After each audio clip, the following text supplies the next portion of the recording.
Hello, everyone. Thank you for joining us once again on our Street Yans podcast. It's your boy, Adeboy.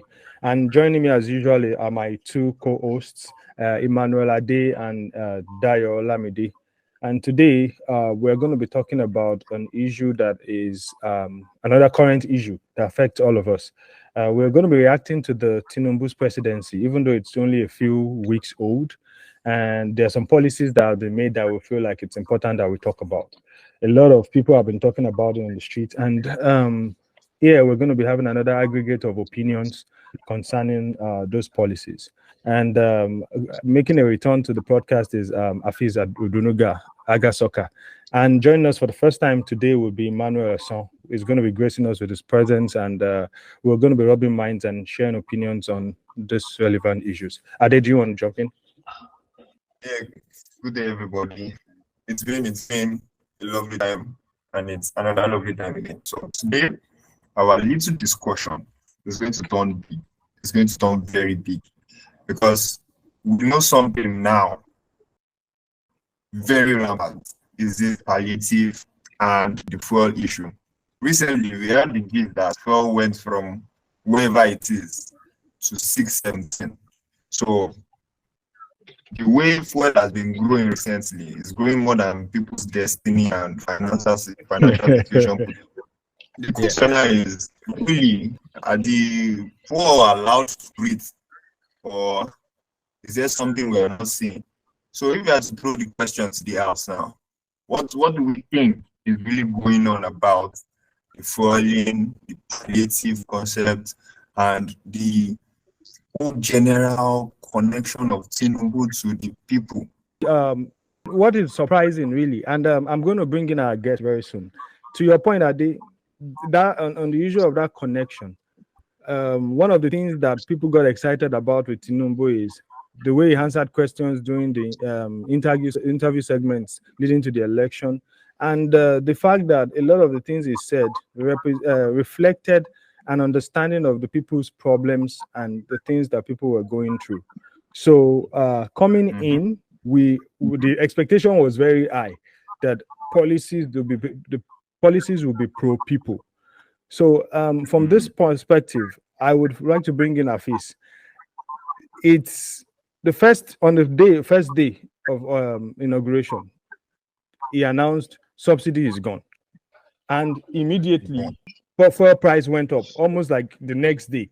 And we all know that increase in fuel price, subsidy removal, affects everything else, including food, transportation, everything.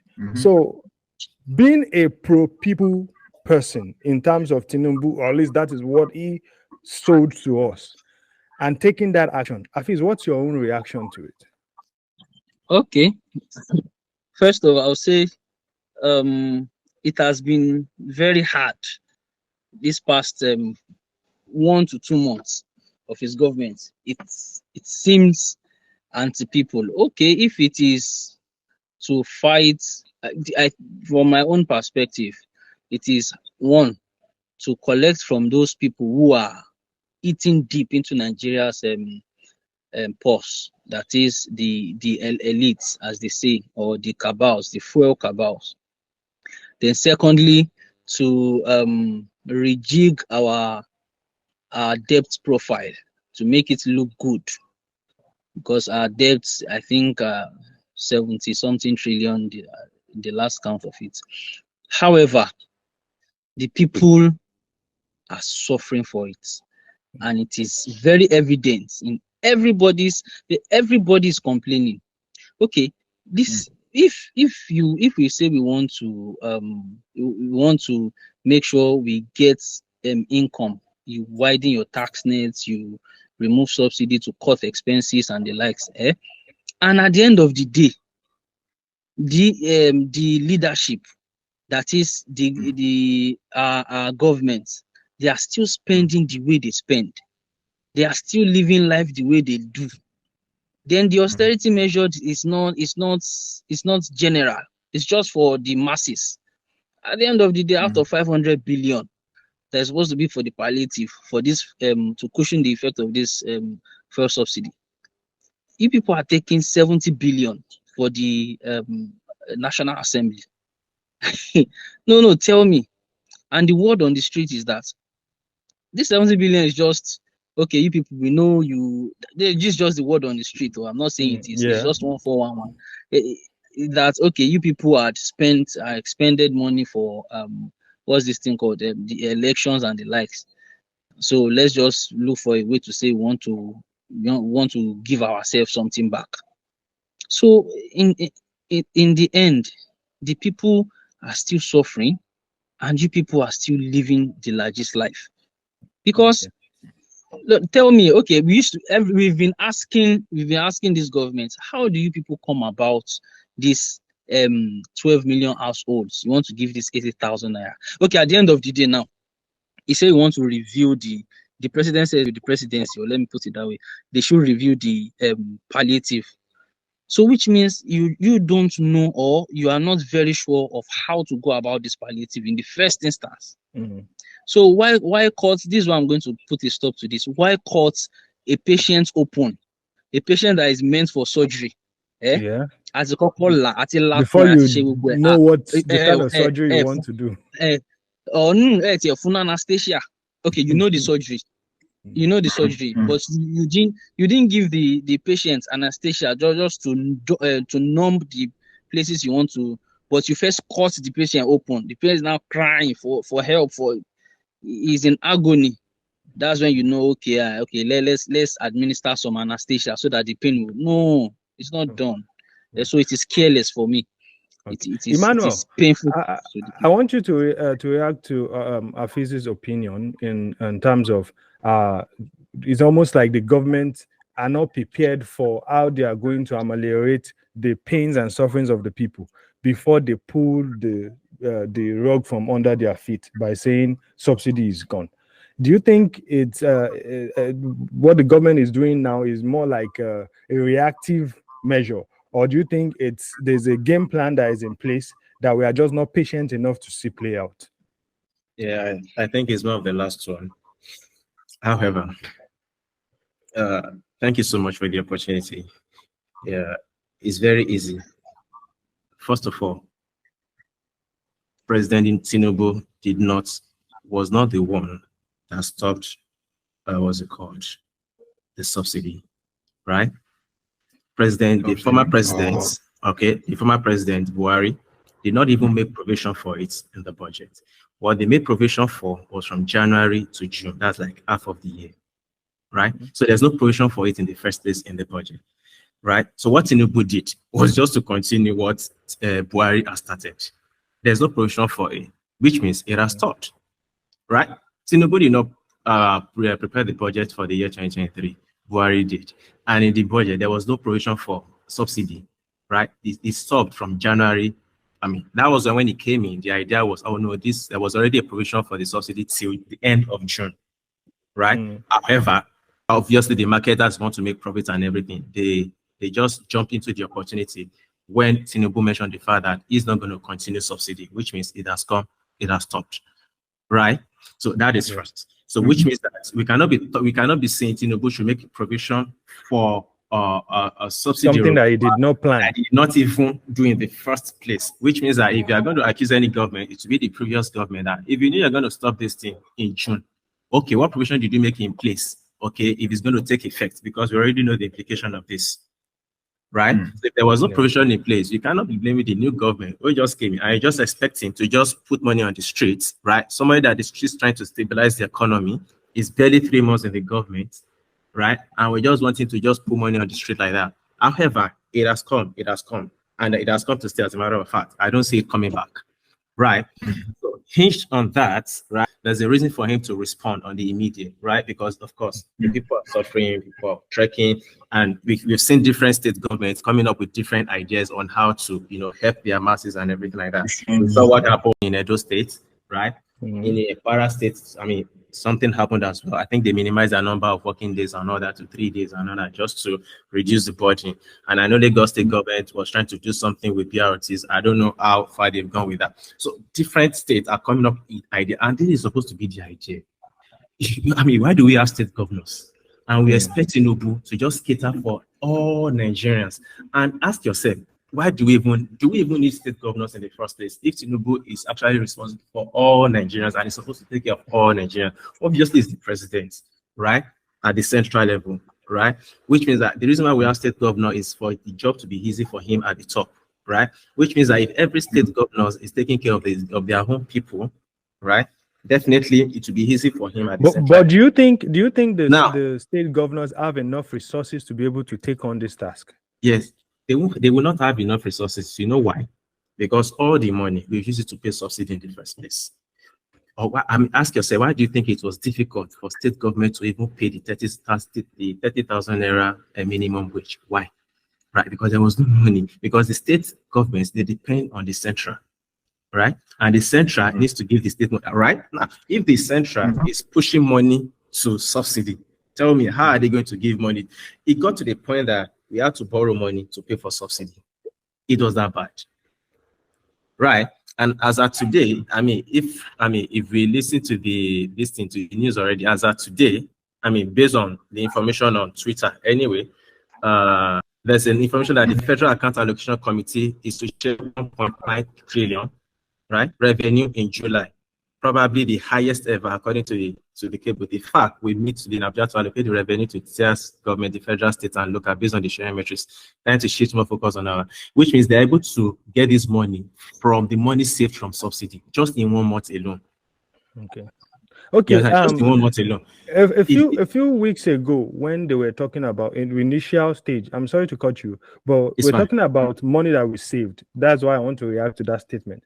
A few weeks ago, when they interviewed the NNPC chairman, they asked him about, he said even government is even owing them some of the subsidy that was supposed to have been paid. So it's almost like it's not about there's money now that they are not paying, they want to stop paying for subsidy. The government is even owing NNPC for the fraud they've been subsidizing even since last year. So if we're talking about more revenue now, where is the money coming from if they are still owing NNPC? Like I mentioned, that is to tell you how bad it is, right? How bad it is. Like I mentioned, right? If they say they've been able to get 2 trillion naira to share, like I said, there's a chance. I'm not in government, right? But this is the information that we are getting from the SSA Media and Publicity to the Mr. Tope Ajayi. You understand? He mentioned it on Twitter, right? That they are sharing 2 trillion, to the state level and local government level. And this will be enough money for them to even pay salary to workers and pensioners. You understand? So it's very simple. It simply means that by the time the minimum wage goes up, right, the money that you are supposed to be paying these guys, right, will be shared to the. See, this is a very simple analysis. Okay, I don't want to divert anyway, but if I'm going to stick to the question that you asked me, right, like I mentioned earlier, it wasn't Tinubu, right? So you weren't expecting to prepare for something they did not operate on, right? It was not the doctor that diagnosed in the first place. Okay. Right. So at the end of the day, it's almost like, he came on the day of inauguration to announce what he met. Even though he aligns with what he intended to do, that he campaigned with, still he is not responsible for every presidential candidate supported it. We saw it coming. We knew it's going to happen. You understand? So let me go to the second aspect of the issue on ground. Subsidy has come and gone. It has been removed. Now, let me use the analogy that Hafeez gave. The patient is on the operating table.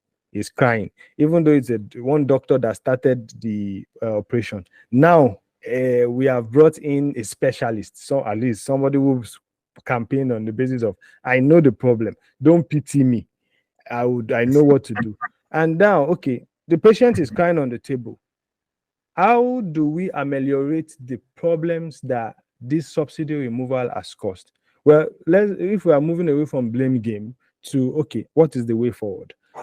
Thank God, the whole idea of giving families 8K, I feel like they've jettisoned that idea, if the news I'm hearing is correct. Now I'm going to throw this question back to you, Emmanuel.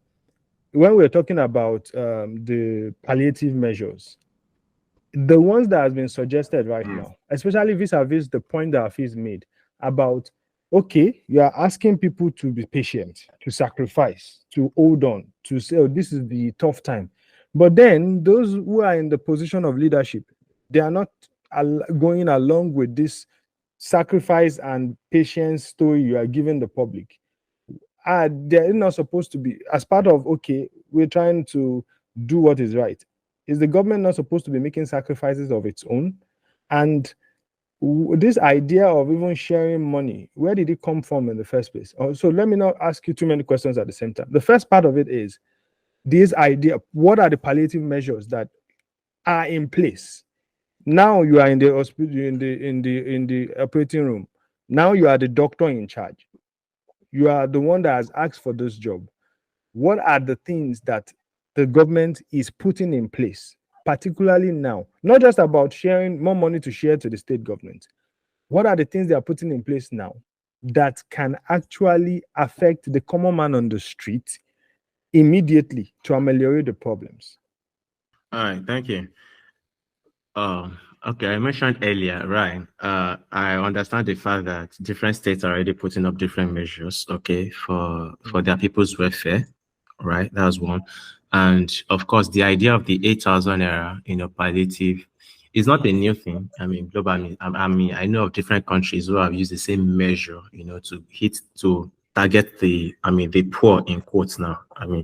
But because giving everything else. I know even in I know it happened in Indonesia, at a point. It happened in Indonesia, right? So it's not a new thing. However, Nigerians rejected it. And of course, our president is a listening president. He has good guys around him, you understand, who will always bring the issue to the president, to Mr. President. And they said, okay, you know what? We are going to review it. Trust me, if this guy doesn't care, between me and you, it's Tinubu. If he doesn't really care, do you think they won't still go ahead with the 8,000 naira? They will still go ahead with the 8,000 naira. But like, see, this is a democratic.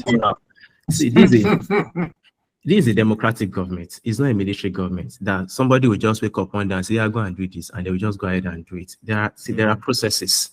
I keep saying this. What Nigerians expect is that the moment Tinubu became president, boom, Nigeria should automatic. Just be like UK. Nigeria should just. It doesn't work like that. There's a system.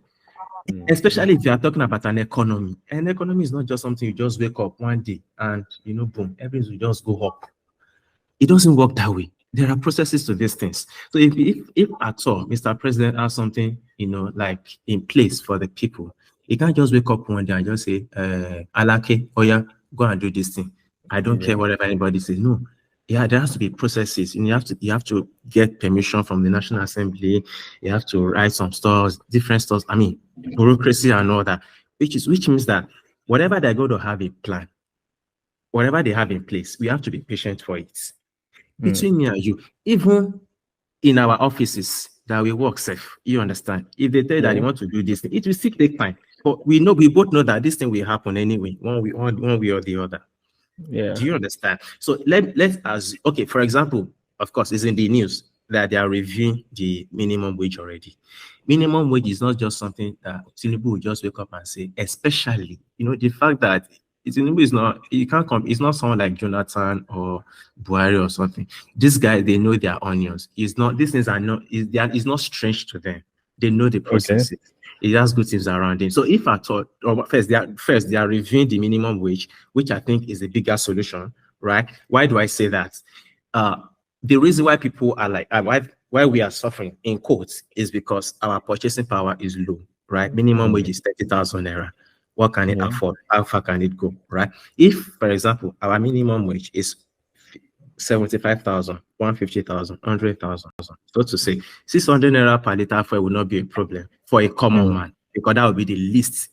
That, for example, if you're a cleaner in a company, for example, you are expected to earn minimum of 150, 75. 600 naira fuel will not be a problem. The same way in UK, right? Of course, we all know how much is set for in the UK, over £1 or thereabout. In our conversion, over 1,000 naira. Right, and they pay house rent monthly of £1,000 or so monthly. Now £900, 1,005. They pay monthly, but you know what? It's not an issue for them, because from what they collect as salary or minimum wage, they can easily afford it.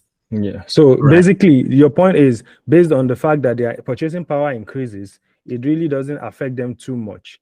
Exactly. That is the why cost of fuel. in Nigeria we go to UK earning $15 per hour and at the same time paying £100 every month, something that we pay in a year.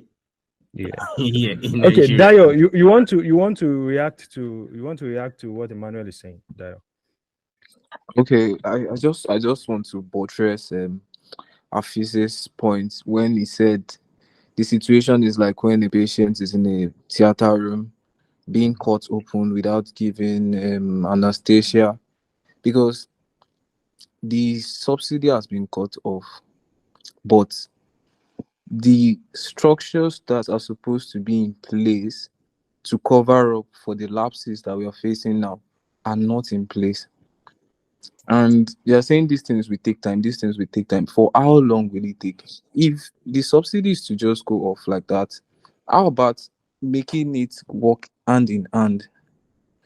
Putting the minimum wage to in place at the same time to help the people that so that their purchasing power can also be able to go up to. Because right now people are languishing, people are in serious how can I put it, people are suffering. That's the simple truth. If you want to take something off, there's supposed to be a proposed solution in place. And also you told me, you said something about the government also making some sacrifices. What are the sacrifices that they are making right now? Except you're going to deceive ourselves. They are even proposing for a double and more increase in their own salary. Are these things reasonable? Are solutions to this fuel subsidy removal? Are they feasible? What can we say? How are they going to solve all these issues?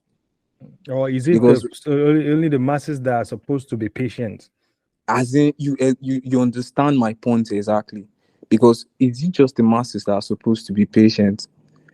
He said, let the poor breathe. Sincerely, the poor are not breathing. They are suffocated. They are choked right now. They are really choked right now. You are proposing solutions. Yeah, you're proposing solutions, but the solution is going to take a tougher route, whereas the solution is going to come later on, and we don't even know how the solutions will come about. Because that is the same thing as what Afi said. You've cutting us open. Now, you did not give us amnesia or something to numb the pain, and you're expecting us to wait and say, don't worry, very soon you get over it. Don't worry, very soon. It doesn't work that way. That's just what I feel about everything that's going on, because it's just not fair enough. And the increase in their salaries, no, that's not even so. Whereas there are state workers and pensioners still there. There are still backlogs of payments still yet to be paid, but they want to increase their own salary. It just doesn't correlate. Okay, I think you wanted to react to something that I think maybe Dayo said. Yeah, actually, Dayo talk he just did deep. Going back to pensioners and even enlisting backlogs and everything, just made the whole thing, made it deeper than I wanted to react to. Initially, when he was talking, it brought me to realization of how Nigerians actually are Nigerians' problem. I remember, was it yesterday or 2 days ago, the news about fuel going up to 617 came out. And one of the things that I noticed is I went out today, so I had kind of a tour through the filling stations around and went through Ikorodu Road. And from each filling station, I noticed every station had about 556, 558, 570 at most. Nobody was all up the way to 600 or 610 or 65 or 617. Even when MPC was 556, no, 558 rather, 558, yeah. And then most of the, what is it called? Most of Nigerians will tell you transportation has hiked. Like for the regular price is supposed to be.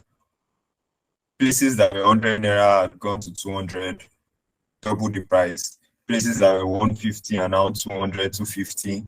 And it just comes to me like, okay, if a regular Nigerian just makes use of every opportunity, just like the way we like using dollar to increase the price of stuffs, reduce their quality, and then also reduce the quantity.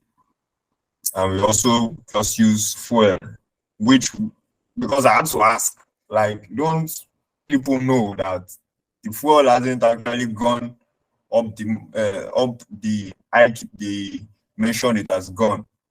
Well, you hear people say that, oh, but they just said that's the new price and that's the new price. So you begin to think about it that if actually Nigerians are actually watching out for each other, I think we would have had a better opportunity to even fighting the government and stakes and stuff that come out. But we ourselves are very useful at, milking each other to the point that even when there are actual opportunities for us to be able to stand and have a better voice against the government or work together and make sure that the government gives us what they need, we are the one actually working against each other. Exactly, squeezing each other out, making sure that we don't even find a way to make this possible for each other. If things are usually just a bit, even just a bit nice, like you can imagine going to the market and the chicken seller doesn't lie against dollar, or going to the market and the fish seller doesn't tell you, dollar to loss, okay, or you want to take your public transport and then the fare that is supposed to be 100 or 200 is not 500. So even in some cases, people that have old stock that they bought at the old price will start selling at a higher cost just because they just increased the Dayo, go on, Dayo. Okay, actually, let's be sincere with ourselves. We've said this over and over on this podcast with anybody that's been following us over time, especially during the Naira issue. We've said it over times. Nigerians are Nigerians' problem. An average Nigerian man is greedy. And immediately the fuel subsidy removal was announced, you can imagine that some filling stations the next day increased their fuel price. Over The next day. Imagine the amount of profits they will make at that moment, having old stock, and you've skyrocketed your price to old stock that has been subsidized. That were bought at a subsidized rate, and you're selling it at the subsidy removal rate. Is unfair. But at the long run, let us also consider the fact that about the public transport and transportation and everything. Even a private car owner now, currently in Nigeria, they are going through hell. I will not lie to you. Have you seen the meme that has been going around that if you like put earpiece in your ear and be walking around on the road, they will just clear you because everybody's angry. The fuel price is making everybody angry. So immediately there's fuel removal, subsidy removal. You should know that indirectly the transportation will definitely go high.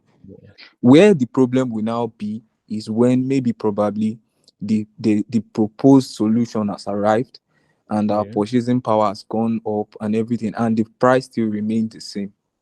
But the transportation right now will definitely go high. And I think Adi wants to say something.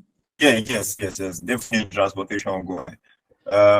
Yes, greediness also attacks us, and one of the things we actually fail to realize also at this period is we will be open to, what is that word? Competition. But we actually are not equally giving room to competition. I think that's where the first palabra is. When you say competition, in what sector do you mean? Okay, yes. One of the things that actually became rampant recently when fuel first went up. I'm telling you, bro, was the place of gas becoming a thing. Okay, gas became a thing. People started talking about you can swap your fuel generator for gas generator, and then the same quantity or whatsoever of cylinder that you use for your cooking gas, you can use it for your generator, and then let it last a month. Now, coming to the vehicle aspect, one of the funny thing about the vehicle aspect is it became like Nigerians just got, should I say, addicted or became at ease at the whole thing, because initially the road became free. Like, wow, like there was Lagos became free, no traffic. That kind of a thing. People left their cars at home. I'm telling you, my bro, people with Yep. 2-3 vehicles started Emmanuel, using one. let me Me about too. the people leaving their car at home. The office next to my office, about 14 people occupy the office. I think about 8 or 9, more than half of them have vehicles. Only one brought the car today. So I just wanted to wanted to choose that. Okay. Like, Only one person. So okay, everything was free. I wanted you to react to what Emmanuel said earlier about the proposed increase in minimum wage. Now, we know that I don't have the correct figure of the number of civil servants or people working in MDAs, parastatals, government agencies that this direct increase in minimum wage would like directly affect. We obviously know that minimum wage increase is it doesn't necessarily affect or relate to a salary increase for private sector workers. Now, how efficient do you think such a policy would be at a time like this for the pepper seller on the street if you say you, as a palliative measure, you increase minimum wage? Do you think, in your own understanding, Hafeez, do you think this is something that we can rely on in any way as a real palliative measure at a time like this? Definitely not. Definitely not. So like one of my lecturers back then say he always say numbers don't lie, and everybody believes that. Okay, please let's look at it from this angle. How many Nigerians work in these parastatals? How many Nigerians work in ministry, department, and agencies? So let's put it to perspective. We're about 200 million guesstimates, more than that, and would have maybe less than 10% of Nigerians work in this. 10 is even too much. 10 is too much. Maybe about 2-3% of Nigerians work in all of these federal ministries and even state ministries put together. But let's just hold on with federal ministry, because not all states will be able to pay that minimum wage. Now, people who get this salary are minute compared to the larger population, which means that these minute people would only affect a very few amount of would cascade down what they are going to be spending. Like the trickle-down effect in economics. The trickle-down effect would not be too much, because at the end of the day, these people, even giving the former rates as things are, doesn't really make us see if there's any difference. Okay, let's take it from this perspective again. Coppers are being paid 33,000, which is the minimum wage, right? Like, okay, 30K actually. For a copper that lives in maybe not even Lagos, not an urban area, let's say Ogun State or York, can that person feed with 30K in a month? Because it's supposed to be an allowance, right? Can he feed with 30K in a month? Can he transport with 30K in a month? No. So, okay, these people we are saying, okay, we want to increase their allowance. How many of Nigerians would get that effect? At the end of the day, we have our unemployment population is way more. It's almost half now. Officially, it's about 40-something% unemployment rate, and that's unemployment of people who could be employed, not the people who cannot be employed. You're talking about employable skilled labor. Skilled laborers, not the unskilled. The skilled people who could be employed that are not employed. So at the end of the day, the way I see the 200K trickle down or cascade is maybe people coming back to do second children in their father's house. Because at the end of the day, I send you to school, you finish the school, there's no work, there's nothing for you. Okay, I'm now earning maybe 400K as salary, and I have maybe 2 to 3 children. Two are back from the university, and I'm paying one maybe 30K. I'm paying another one. You end up sharing maybe your 40K. salary. You end up sharing your salary. So at the end of the day, And then how many families have civil servants in them that would be able to share money? In them, thank you. You are able to share this money too. So it is not as if it is increasing. It's not as if it's pushing up our purchasing power parity. No, because a lot of us are still unemployed. That's for that. Yeah. Quickly to comment on what Emmanuel said earlier. I held on to 2 points he made. And I see, well, to be fair to the government, they are new. This administration is new. But you two have said it, Tomi. You said this man came with, don't pity me, we know the job, right? Yeah. We know what we are. And that's firstly. And secondly, it is still the same party that is in government. Yeah, it is continuity. So there's no, it is, PDP had killed our economy for 16 years this time around. Yes, because there should be less of so much handover to be done, because you already know what's on ground. I want to believe that, even if you are not in sync with the previous administration 100%, but you know, or if you don't know what's on ground 100%, you know about 80-90% of the situation of things. And now, Emmanuel mentioned that state governments or state governors who have to do something on their part. On which funds, on which resources?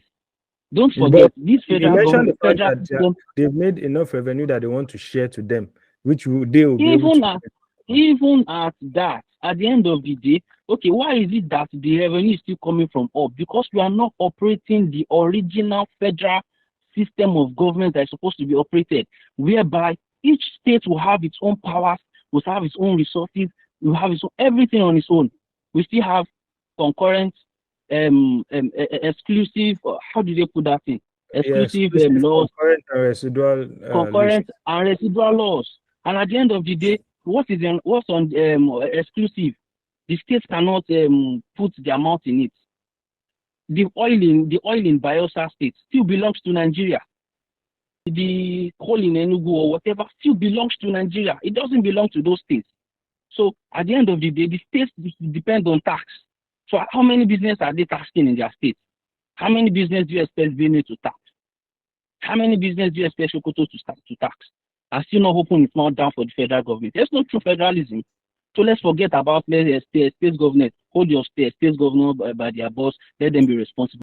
Yes, we want them to be responsible. But given that there's true federal system in place, they're still waiting for basically food money from the federal government. From the federal government, it's always be like that, because at the end of the day, in each state, there are federal taxes and state taxes at the end of the day. Federal, why would you be taxing my state and you expect me not to? Why will you be getting resources from my state and still expect me not to collect something from you? So definitely you have to bring something back. And at the end of the day, our sharing formula is very funny. Our sharing formula is very funny. Our sharing formula, go and check what population even brings. Population that are not bringing anything to for example, maybe let me say, this is not to throw shade to any state. Maybe some states that are having like maybe 10, 15, 20 million population. And at the end of the day, how much is the government will get making from that state? Very less. And at the end of the day, they will get more because of their population. So what does that mean? Where is that going to get us to? I think majorly from the last time, basically my research is still current. I think one of the major 3 aspects of revenue allocation in Nigeria is national interest. That is, okay, we want the country to develop. Derivation, that is, what we are getting, you get a larger percentage if we are making money from your own state. And also even development, so that we ensure that, Lagos State is developing at a large pace, but then Abia State or Borno State too can develop at a particular, That's, so that yeah. there will be even development across the country. So, if this is the idea, I guess eventually, don't you think everybody's getting a fair share of this revenue? No, everybody's not getting fair share.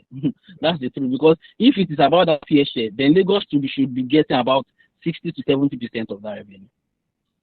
And I doubt Lagos is getting that. So let me now touch down to the fact, or to bring us back to the subsidy. The subsidy matter, the way I see is Tinubu had a month.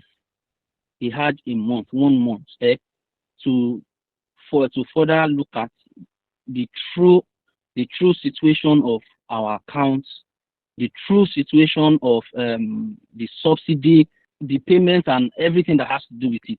Yeah, at least to the end of June. To the end of June. But that statement he made, just to reaffirm, okay, we agree it is not appropriated in 2020, not 2023. It was appropriated in June. Yeah, end of June. For this fiscal year, it was appropriated to June. But that statement overturned the way I will deviate from what we all just said, that okay, we agree Nigeria has a Nigerian problem, but don't forget that investors always want to go to where policy favors them.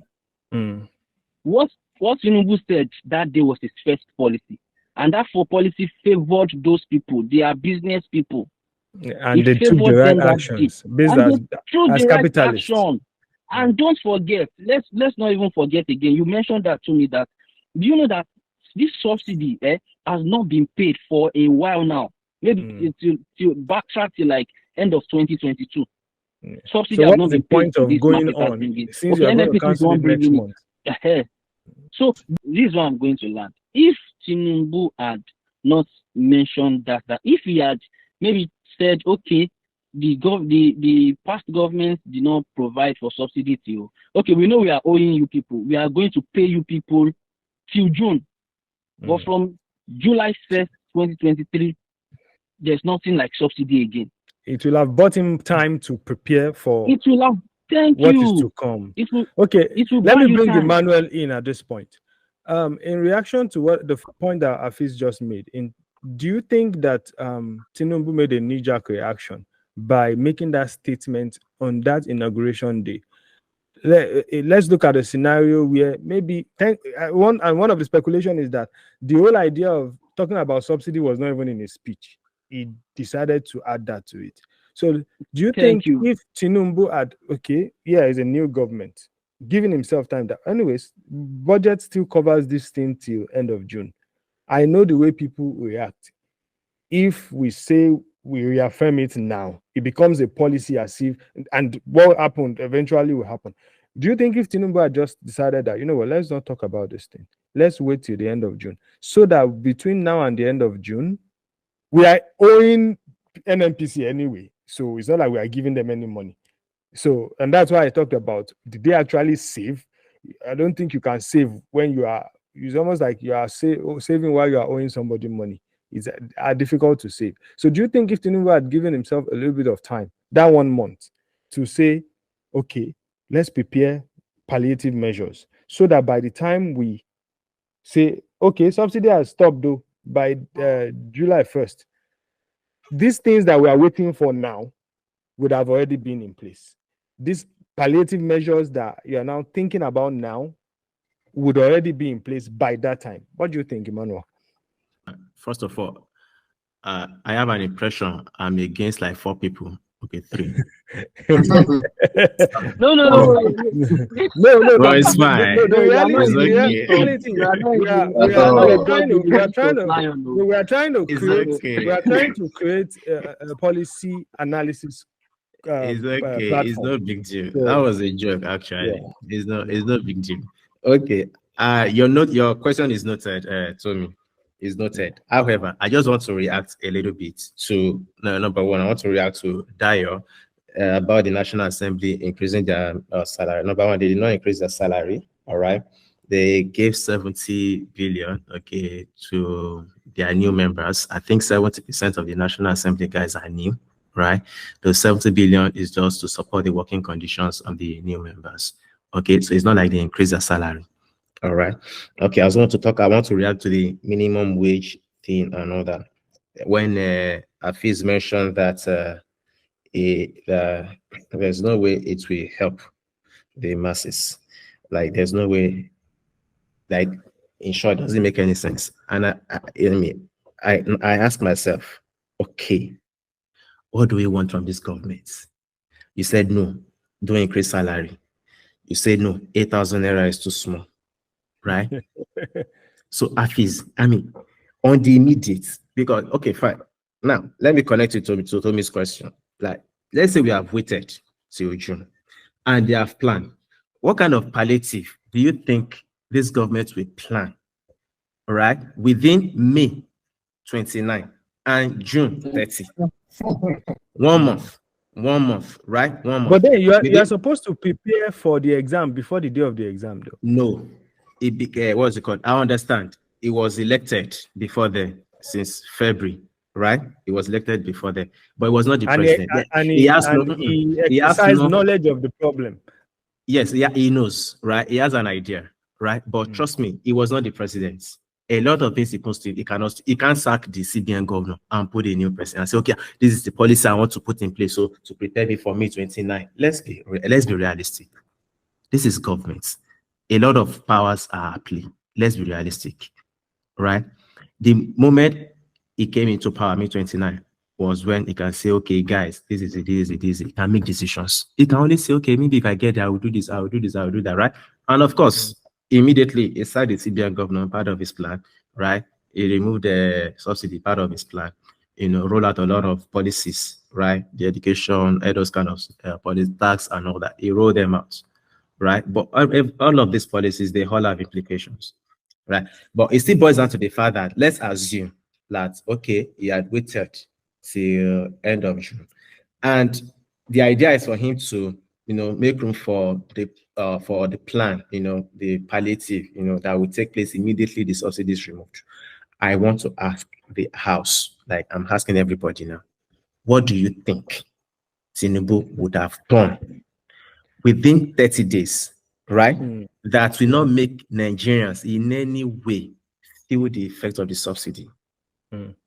Okay, if I would, I'm not going to attempt to answer the question per se, because because the truth, which I think the point Emmanuel is trying to make in this case is there's almost nothing government does that people will not complain about, right? See, governor, there are some drivers things that will complain that the roads are too small. But then the moment government decides to expand the road by demolishing the houses that are blocking the road, people will still complain that, why are you demolishing our house? And then you will wonder, wait, is the government supposed to build road in the sky? So I understand. So I understand to the extent that there's no policy that government can make that would not bring a negative reaction. But go on, Emmanuel. I'm not in any way, right? I'm not even an APC member, right? I'm not a politician yet, right? Yeah, there's one thing. Emphasis on yet. Yeah, there's one thing I know, right? And it is the idea of leadership, right? As a leader, you are not there for people to like you. Trust me. People will not like you. You are there to do what should be done, right? For whatever position, for whatever you have, you understand? For you to improve whatever position you occupy. You understand? Because if you are waiting for people to like you, which Jonathan did, you understand, and messed up the whole system, then you won't be able to get results. Tomi, I give people, when I give people this analysis, see, Nigeria's problem is like an open wound, right? If you have an injury on your leg, like an injury, like maybe you fell and there's bruises and everything, and instead of you to treat it on the immediate, right? Because if you treat it on that immediate, it will be painful. You know, when you pour spirits, you understand? You need to be very painful. But you didn't do that. You just cover it with plaster. We like the idea of plaster. You are enjoying. temporary measure. You are enjoying. It's not paining you. But deep down, that injury, Getting right? Mm. It will be getting deep. Now leave that kind of injury for like 3 months, 4 months, 5 months. And you now realize that, oh, more, you can't bear this thing again. You now decide to open that kind of injury. Trust me. Now rate the kind of pain you will feel after 5 months compared to the pain you could have felt if you had treated it immediately. So that was what the likes of Jonathan did with our economy. We were padding it. Well, you know why? So that people will be okay. People will not talk. People will be okay. You understand? It's trying to satisfy the people. But it was to our detriment. The long run. That is it. On the long run, it's to our detriment. But Emmanuel, not... I have to come in at this moment. Sorry to cut you short. It is this same Tinubu and the like that told us that subsidy was a scam then. Nobody has forgotten. Yeah, that all subsidy of them subsidy was a scam. It has always been a scam. This was when, if they are taking that decision, we have that money. We have that money to cushion the effect. My brother Hafeez, it shows the kind of leader Jonathan was. You understand? Is somebody I can easily push his button. And that was a message. That is a message Tinubu is trying to pass, trying to put his feet on the ground. And trust me, according to professionals, across board, experts, they've confirmed that Tinubu will be the first president to stamp his feet on the ground, right, on subsidy removal. I tell you, since the idea of subsidy has come to place over 50 years now, close to 50 years in Nigeria, they've tried to remove subsidy over 20 times, to stop subsidy without any success. Do you understand? At the end of the day, the silver bullet that is going to now make everything, this situation of fuel subside, and everybody enjoy the Nigeria we want. What is it? What is the solution? I've mentioned it, right? And I've mentioned it, right? Like on the let me hear it again. Let me hear it again. Let me hear it again. We only need to increase our purchasing power. Before now. Even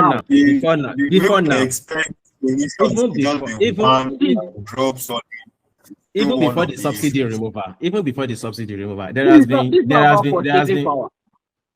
been NLC has been clamoring for increase in minimum wage.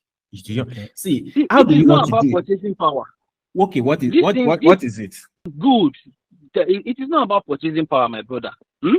If we say we want to increase our purchasing power, that means people have decent jobs.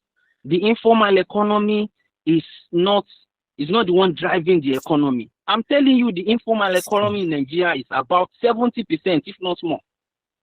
And the informal economy depends heavily. When I say informal economy, I'm even saying the informal economy is the one that is driving the actual economy. It is not the organization, not the Dangotes or the MTNs or the First Banks. No. They are even feeding on that informal economy. Do you know how many people's money is in the bank that they can't actually withdraw? Or you saw how the cash crunch made our economy look like. Because it shows you that the informal economy is the one driving the economy. So now, it's not about purchasing power. It's not about purchasing power. This is about we have this crude. We have crude, and we have 4 refineries, 440,000 barrel per day capacity. 440,000 times 157, which is a liter. Trickle down effect, and it will tell you how much we can be better if we are refining our we do that in 1 month. Hold on, I'm not asking him to do it in 1 month. And if he knows that he's not going to do it in 1 month, then why should he even remove the subsidy in that 1 month? Why are you borrowing? Why are you borrowing $100 million for $1 billion? I think the issue now is that there is this. It's like a cycle. It's almost like one thing affects the other. If you remove subsidy, people will suffer. But then if you don't remove it, you don't have money to do People things. still suffer a lingering. So APC it's to government keep us promised up. us. APC government promised us in their first term that every refinery, we have 4 refineries, 2 in Port Harcourt, 1 in Delta, and 1 in Kaduna. They promised us that they are going to be repairing 1 refinery per year. If we had that 4 refineries, we won't be in the same situation. And this same government, this same APC government, borrowed money to start different infrastructural projects. I'm not saying they are not good enough, but I'm telling you, from my own opinion or from my background, from my education, they tell us that transportation is the blood of any economy. Transportation is the blood. Thank you so much. What flows in that blood is fuel. Thank you so much. Now, the fuel that flows in that blood, when you are importing everything, the fuel is the white blood cell. The white blood cell. When you are importing everything, and at the end of the day, even if now imagine we are not importing this much petroleum PMEs into our economy. Yes. And we have things we can still buy, we can still spend, we can still say, okay, we want to expend a little we are making. It is not too hard on us.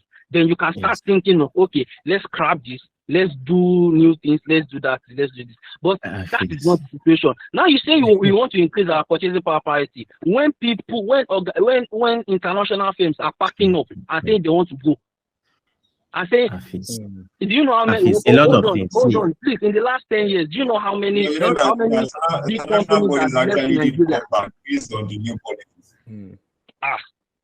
Hafeez. Hey, Emmanuel, please go on. Hafeez, see this thing. You understand these things very well. You are only missing one point, right? That in Nigeria as a country, our importation is more than our exportation. The only thing that we are exporting that's giving us money right now very well is crude oil, petrol.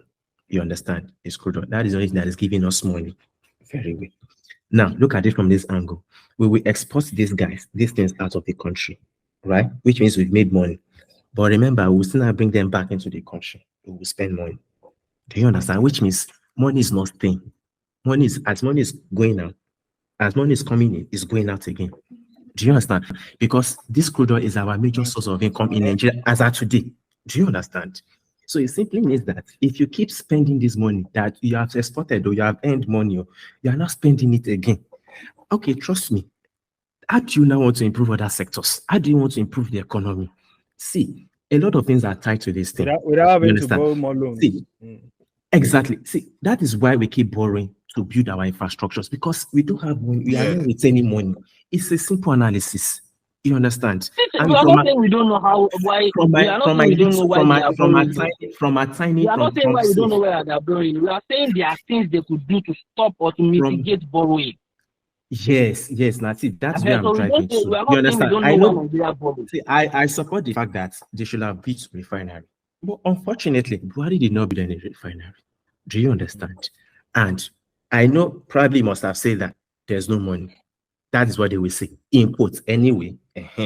Right now, this guy is now saying that okay, we want to build refineries, we want to build roads, right? You mentioned transportation. If there's good transportation, in fact, we have more business in Nigeria if there's a good transport system, right? Ease of business will be easier between me and you. We know that one, if there's good transportation, right? Now we need money to do all these things. Now let us save money. Let us stop subsidy. Do you understand? And we are saying, calm down, relax. I know subsidy is the issue. Calm down. Let us remove. Let us remove subsidy. Hafeez, wait. We are saying that okay, let us save money. Do you understand? Let us save money. See, the only time Hafeez that you can attack me is if at the end of the day, this government has saved enough money and none of these sectors have improved. Okay. And none of the sectors have improved. You understand? And no refinery, nothing yet, and everything like that. So you're not asking. Even me, I will ask, where the money will they save all these? Do you understand? Me and you will go ask questions. But now we cannot ask questions because it's too early. Using money. No, it's too early. Do you understand? And for the fact that we don't have money, let me tell you, we are spending trillions of dollars. Do you understand? Just to pay some subsidy. It's crazy. more than our budget. Let's be realistic with these things. I understand. Imam, if I want to be realistic, I understand that. See, this is if I want to be realistic, see. Actually, I'm not going to trust this government. Hafeez, I am not going to trust. It's okay. That does not mean I am pessimistic, but it's almost it's like okay. It's we okay should if you be don't trust the pessimistic government. because It's first okay. of you I didn't will tell us the understand. clear-cut plan is going to use to nullify all of these things. I see. That's one. Remember that he's not working Did you alone. see He has the not even 150,000? he has not even gotten his ministers, and it's not going to work alone. This is too And big. Do you understand? and do you know they are still stealing our crude Okay, you know what? under the same watch? I think at this point, let me Hafeez, we can let me don't worry. on the And you're telling us conversation. to calm down. They are still stealing crude oil for a month. It's not me and you that can go and steal crude oil. The reality not me is, and you. if we continue to drag this conversation on, we are not going to leave here.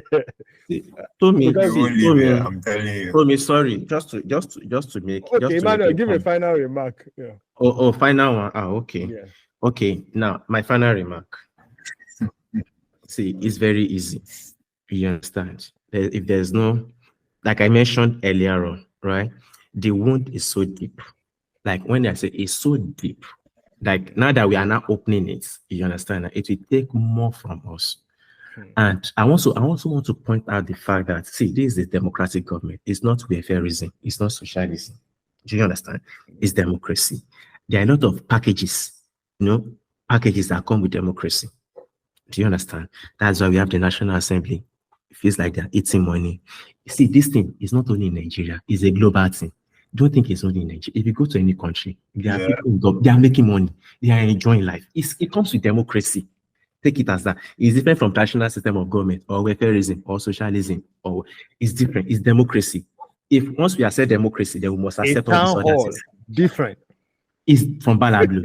Blah, blah. See, Tomi, this is reality. As Nigerians, we don't want to face the reality. That is one thing I know.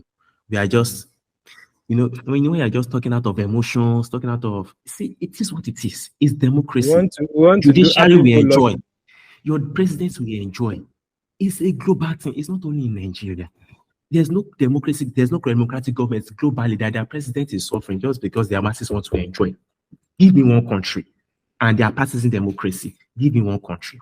It's a normal. It comes with it, right? However, the only thing I trust Tinubu for is the fact that what's it called? It gives a pathway for development. You understand? To me, this is my final remark. It's not going to be long. Between me and you, let us be realistic. We understand this thing. There's nobody in this Nigeria that will tell you that I will build Nigeria in 4 years. If anybody promises you that, then you know this person is giving you bobo. It's not possible. With the kind of issues that we are dealing in Nigeria, that you will solve it in 4 years is not possible. The only thing that you can do is to create a vision.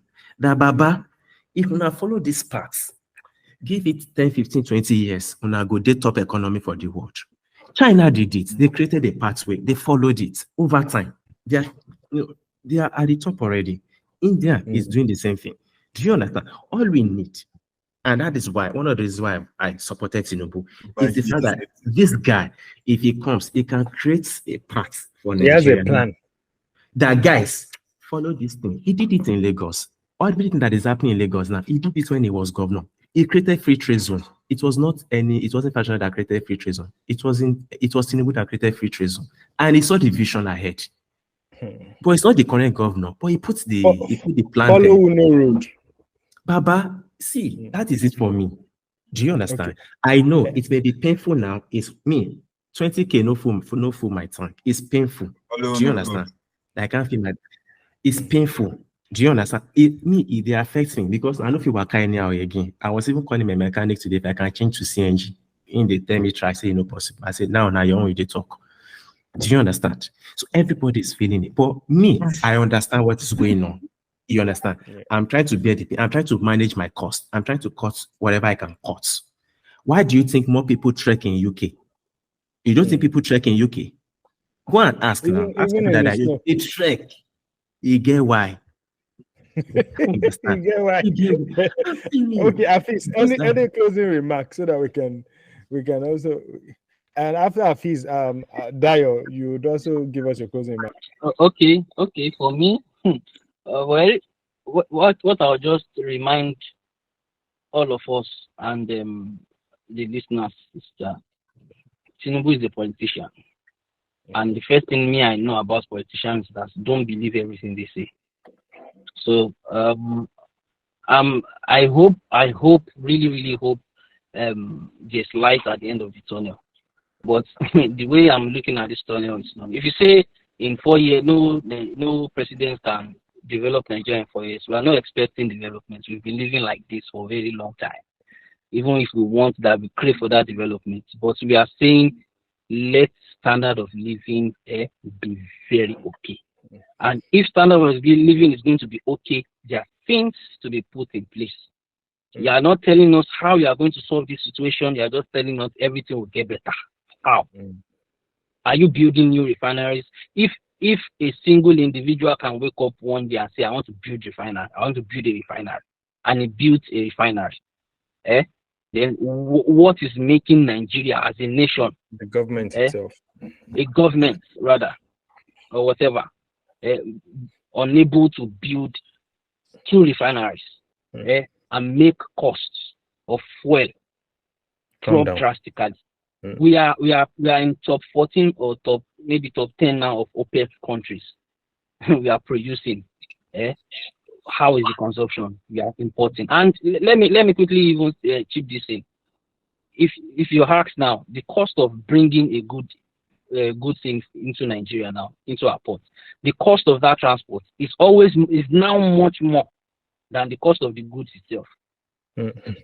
So, and this will also affect the oil you are talking about. So, and don't forget, the government has also floated the NAIJA. The exchange rates. So now it's on floating. It's based on demand and supply. And at the end of the day, our demand is forever much more than our supply. So what I'm saying is nobody has told me the tunnel should not be too long. It should not be too long. Because if it is too long, then in your 4 to 8 years, there's nothing you are going to achieve. That's just the point for you. Okay, Dayo, go on. That's that.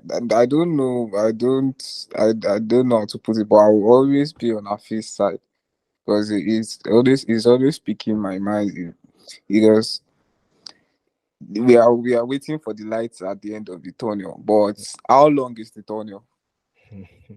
How long are we going to continue like this?